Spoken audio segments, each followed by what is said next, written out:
감사합니다. 자, 오늘 이제 목요일 네 번째 시간입니다. 십자가는 희망입니다. 그 의미가 분명히 깨달아져야 되는데요. 성경은 예수님이 십자가 고난하고 유월절하고 이걸 계속 연결시켜요. 그러니까 예수님이 십자가 지신 그날이 유월절 절기죠. 그 유월절은 또 이스라엘이 애굽에서 나오던 때를 기념하는 거예요.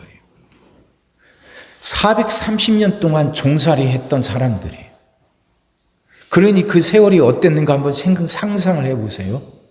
아들이 태어나면 키우질 못하고 나일강에 빠뜨려 죽여야 돼요. 바로의 명령이니까. 이스라엘은 그 바로와 맞서 싸울 수 없어요. 그들에게 그런 힘이 없어요. 그렇게 압제당하면서 강제 노동에 시달리면서 사람 대접받지 못하면서 430년을 살았어요. 그랬던 그들이 애굽에서 탈출을 하거든요. 해방이 돼서 나오거든요. 근데 그 나온 사건이 그 이스라엘이 똘똘 뭉쳐서 독립투쟁을 한 게 아니에요. 군사적으로 바로와 싸운 게 아니란 말입니다. 하나님이 하셔요, 하나님이. 모세를 보내셔서 모세로 하여금 바로와 단판을 짓게 하죠. 우리를 내보내라 하니까 바로가 들어주겠습니까? 그게 그 노동력이 무료로 얼마든지 사용할 수 있는 노동력인데 그걸 그냥 내보내주겠냐고요. 택도 없죠. 그래서 10가지 재앙이 일어납니다. 처음에 나일강이 피로 변하고 개구리 재앙, 이재앙. 재앙이 처음에는 그렇게 커 보이지 않았습니다. 그걸 또 애굽에 있는 술사들도 그 흉내를 내요. 그러니 꿈쩍을 않죠. 근데 이 재앙이 거듭해 갈수록 재앙의 강도가 세져요. 그리고 이제는 그 재앙이 애굽 사람들에게만 임하고 이스라엘 사람들에게 임하지 않아요. 파리가 오는데 파리가 애굽 사람들 집에만 많지 이스라엘 사람들은 없어요. 우박이 내려도 애굽 사람들의 밭과 그들의 그 목초지에만 우박이 내리지 이스라엘 사람들에겐 우박이 내리지 않죠. 그렇게 재앙이 거듭돼 가는데도 이 바로는 꿈쩍 않습니다. 흔들렸다 싶으면 또다시 돌아가고 또다시 돌아가고 마지막 10번째 재앙이 장자재. 바로의 큰아들로부터 해서 애굽 사람의 모든 장자들 그리고 짐승의 첫 새끼들이 다 죽는 거예요. 근데 이스라엘 사람들만 살아남거든요. 그 10번째 재앙이 있기 전에 오늘 이 말씀이 있어요. 다른 것들은 재앙이 다 먼저거든요. 근데 이 10번째 재앙은 이런 재앙이 있을 테니까 너희들 이렇게 준비해라. 그래서 1년 된 어린 양을 잡아서 집마다 들어가면 문 틀이 있지 않습니까? 문 틀에다가 그 어린 양의 피를 바르고 그리고 그 양을 구워서 먹는데 허리띠를 동이고 지팡이를 짚고 금방이라도 어디를 나갈 것처럼 그렇게 옷을 입고 떡은 누룩을 넣지 않은 거, 반죽이 부풀지 않은 거, 그러니까 급하게 만드는 떡, 그걸 구워서 먹어라 하는 거예요. 그러면 죽음의 신이 가는데 애굽의 장자들만 죽이고 그 어린 양의 피가 발라진 집은 그 죽음의 신이 뛰어넘는다는 거죠. 이런 재앙이 일어날 거다. 그러니까 그 재앙이 일어나기 전에 내가 시킨 대로 준비하라는 거죠. 양을 잡아서 피를 문 틀에 바르고 그리고 누룩을 넣지 않은 발효되지 않은 떡을 먹고 금방이라도 그런 떡을 금방이라도 어디 나갈 것처럼 그렇게 허리띠 동이고 지팡이를 짚고 먹으라는 거예요. 그리고 이 날을 절기로 삼는데 이 날이 한 해의 시작으로 삼으라는 거예요. 정월로. 한 해의 시작으로. 이게 유월절이에요. 그렇게 하나님이 모세를 통해서 말씀 주시고 그 다음에 장자 재앙이 그대로 일어납니다. 10번째 재앙이. 그 재앙이 일어나니까 그렇게 버티던 그 바로도 두 손 들고 항복을 하죠. 그리고 그것이 일어나는 걸 봐요. 그 옆집에 애굽 사람들이 집집마다 다 큰아들들이 죽고 짐승의 첫 새끼가 죽는 거 이스라엘이 자기들 눈으로 보거든요. 근데 자기들은 안전해요. 그 어린 양의 피를 바른 집은 그 집만큼은 안전해요. 그걸 이스라엘이 직접 눈으로 보고 체험을 합니다. 그리고 그 애굽에서 나오죠. 이게 유월절이에요. 이게 유월절. 그리고선 그들은 그때부터 해마다 유월절을 지켜요. 지금까지.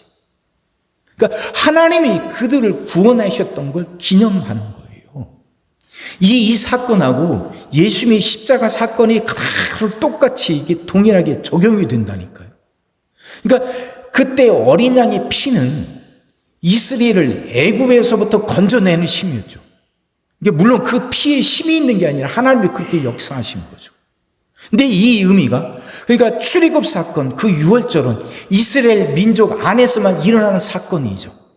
근데 이 사건이 이제 확대돼요. 예수 그리스도의 십자가를 통해서 이스라엘뿐만 아니라 온 인류에게, 앞으로도 태어날 모든 인류에게 이 의미가 확대가 되는 겁니다.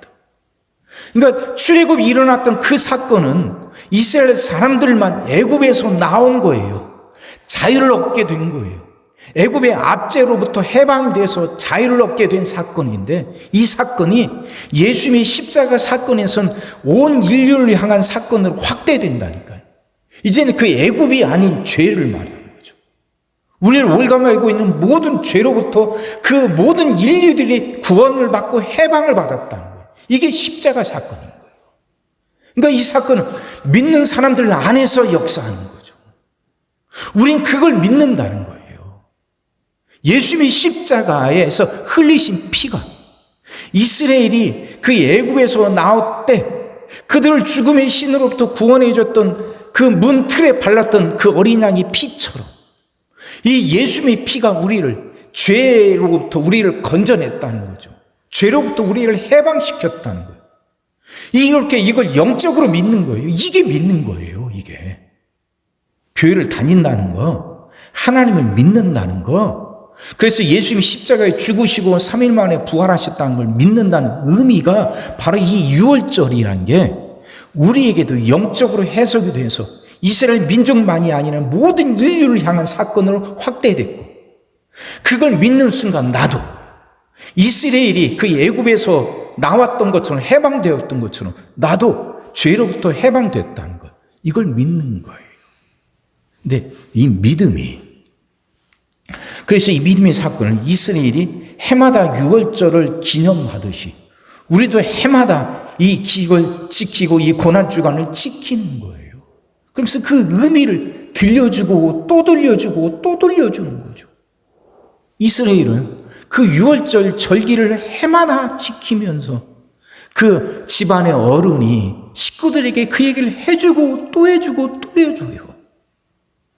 건성으로 듣기도 하겠죠. 흘려듣는 아이들도 있겠죠. 또 똑같은 소리 한다고 지겨워하는 애들도 있겠죠. 근데 그걸 계속 반복하면서 자기도 모르게 그 안에 젖어 들어가는 거예요. 그리고 우린 그렇게 하나님으로부터 선택받았고 애굽으로부터 건짐받았는데, 우리를 그렇게 건지신 하나님이 끝까지 우리를 지켜주신다는 거예요. 우리는 그 하나님의 사랑 속에서 살아간다는 거예요. 그 이스라엘 사람들은 유월절 절기를 지키면서 깨닫게 되는 거예요. 그래서 그 확신을 갖고 살아가는 것이거든요. 우리도 고난주간을 지키고 부활절을 지키면서 이걸 생각하는 거예요. 이걸 우리는 잘 알고 있죠. 오랫동안 들어왔어요. 근데 이제 그 오랫동안 들어왔던 것들이 내 영혼 속에 스며들어가는 거예요. 그래서 이게 분명한 깨달음이 돼야 되는 거예요. 분명한 깨달음이. 그래, 맞아. 애굽에서부터 건짐받았듯이 하나님이 우리를 죄에서부터 건져주셨어요. 그럼 이젠 내 삶은 새롭게 시작되는 거예요. 이젠 죄에 얽매이지 않고 하나님의 은혜 가운데서 새롭게 시작되는 거예요. 이 생각 갖고 이 믿음으로 살아가는 거예요. 이 믿음으로. 이스라엘은 그렇게 애굽에서 나와서 광야 살아가는 동안 항상 그 믿음 갖고 살아간 것은 아닙니다. 그게 인간의 한계예요. 애굽에서 그 종살이 하던 곳에서 나왔는데 광야 들어가니까 광야 생활이 그들이 그렇게 만만한 곳이 아니잖아요. 가나안 땅이 아니거든요. 정착해서 자기 땅 갖고 사는 곳이 아니거든요. 옮겨 다녀야 되는 곳이 광야예요. 그러니 물이 없을 때도 있고 불편하고 힘들죠. 그렇게 힘들 때마다 그들은 계속 원망하고 애굽 이야기를 해요. 애굽 이야기. 여기는 물도 없는데, 애굽은 마실 물이 많았는데, 여기는 고기도 없고, 애굽은 그래도 고기도 있고 부추도 있고 이랬는데, 종살이 하던 건 까마득하게 잊어버리고, 아들을 죽여야 할 때 그들의 그 피눈물 흘렸던 그 고통은 까마득히 잊어버리고, 지금 광야에서 사는 것이 힘들다고 다시 애굽으로 돌아가자고 하는 게 이게 이스라엘이에요. 이게 사람이에요. 모세는 그래도 그들을 붙들고 끌어가죠. 하나님은 그래도 이스라엘을 포기하지 않으셔요. 조금만 힘들면 애굽으로 돌아가자고 하는 배은망덕한 사람들, 하나님은 그래도 포기하지 않으시고 그들을 붙잡고 또 훈련시키고 또 가르치시고 또 말씀 주시고 또 은혜 주셔서 광야를 이겨내고 가나안 땅에 들어가게 해 주시거든요. 우리의 삶도 똑같지 않습니까? 이스라엘하고. 그래 우리가 그렇게 죄로부터 구원받았다는 걸 깨달았는데도 우리가 살아가는 현실이 만만치가 않거든요. 만만치가 않아요. 그게 의심이 될 때도 많아요. 정말 내가 죄로부터 구원받았다면 왜 나한테 이런 어려움이 계속되고 이런 문제가 계속돼야 되는지. 이거 혼자 정말 정신승리라는 말처럼 나 혼자 내 혼자 속에서 상상한 거 나 혼자 속에서 속는 거 아닌가. 수많은 의심들이 들고 우리를 흔들어 대죠. 그래도 하나님의 은혜가 우리와 함께 있어요. 그래도 하나님이 이스라엘을 포기하지 않으셨던 것처럼 우리도 포기하지 않으셔요. 그러니 말씀 듣고 말씀 붙잡고 기도하면서 살아가는 거예요. 금방 달라지지 않아요. 이스라엘이 애굽에서 나오자마자 바로 가나안 땅 들어간 게 아니니까. 그 사이엔 광야가 놓여 있으니까. 우리에게도 그런 광야가 있어요. 그 광야는 우리를 주저앉히려고 하는 것이 아니에요. 그 광야는 우리를 훈련시키는 것이에요. 우리의 신앙, 우리의 믿음을 단단하게, 우리를 훈련시키는 것이에요. 그러니까 이건 사람마다 틀려요. 가나안 땅의 삶을 살아가는 분들이 있는가 하면 아직도 광야의 삶을 살아가는 분들도 있어요. 말씀이 분명히 믿어지고 그래서 자기 안에 새로운 삶이 시작됐음을 믿고 사는 사람은 이 땅에서도 가나안의 삶을 살아가죠. 젖과 꿀이 흐르는 복된 삶. 하지만 그게 아직도 믿어지지 않는다면 그분은 아직 광야에 있는 거예요. 광야에. 훈련받아야 되고 그것에서 연단되어야 되고 그래서 분명하게 흔들림 없이 말씀 붙잡게 될 때 그는 가나안 땅의 삶을 살아가게 되는 거죠. 사랑하는 성도 여러분, 여러분들은 어떠셔요? 광야에 계십니까? 가나안 땅에 계십니까? 광야에 있든 가나안 땅에 있든 분명한 것은 출애굽했다는 거예요. 분명한 것은 우린 죄에서 해방됐다는 거예요. 이건 사실이에요. 이걸 분명하게 믿는 거예요. 이걸 온 힘을 다해 붙잡는 거예요. 그러므로 지금 내 삶에 여전히 어려움이 있고 힘든 일이 있고 해결되지 않는 문제가 있다 할지라도 낙심하지 않아요. 나를 출애굽시킨 하나님은 그 하나님이 끝까지 나와 함께 하시니까 반드시 모든 것을 합력해서 선을 이루실 거라는 거. 그 믿음 갖고 살아가는 거죠.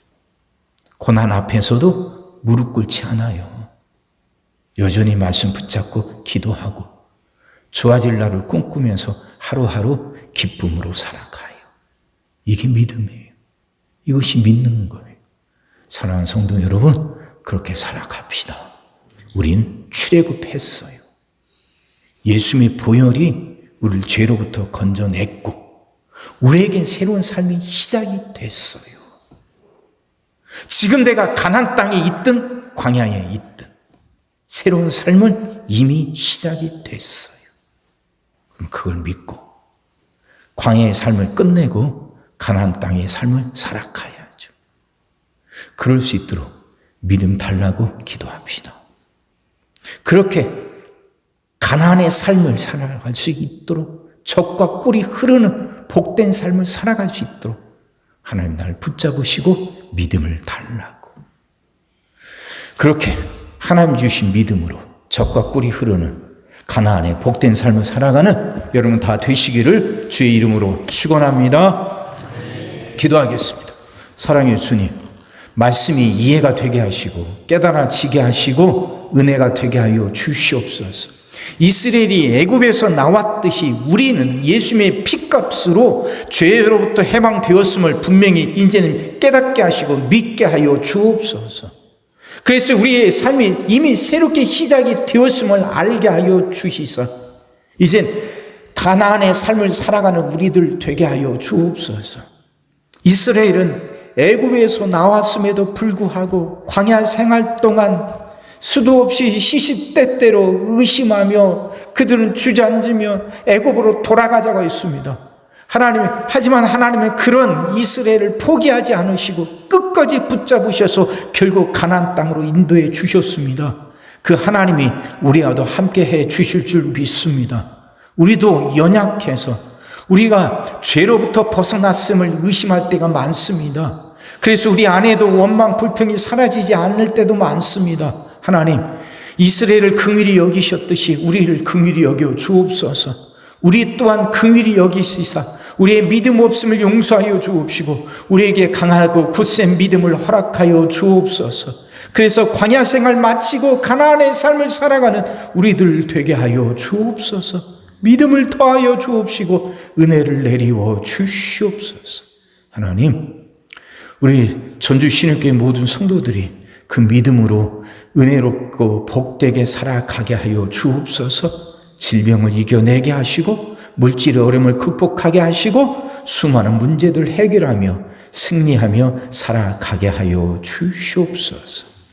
이제는 우리 주 예수 그리스도의 은혜요 아버지 하나님의 무한하신 사랑하심과 성령님의 감동 감화 위로 역사 교통하심이 이젠 나는 죄에서 벗어나서 내 삶이 새롭게 시작되었음을 믿고 가나안 땅에 삶을 살아가겠노라 다짐하고 그럴 수 있도록 하늘로부터 은혜 있기를 소망하는 모든 성도들 머리머리 위에와 그들의 가정과 일터 위에 또한 주님의 몸된 교회 위에 지금으로부터 영원토록 함께 하시기를 간절히 축원하옵나이다. 아멘.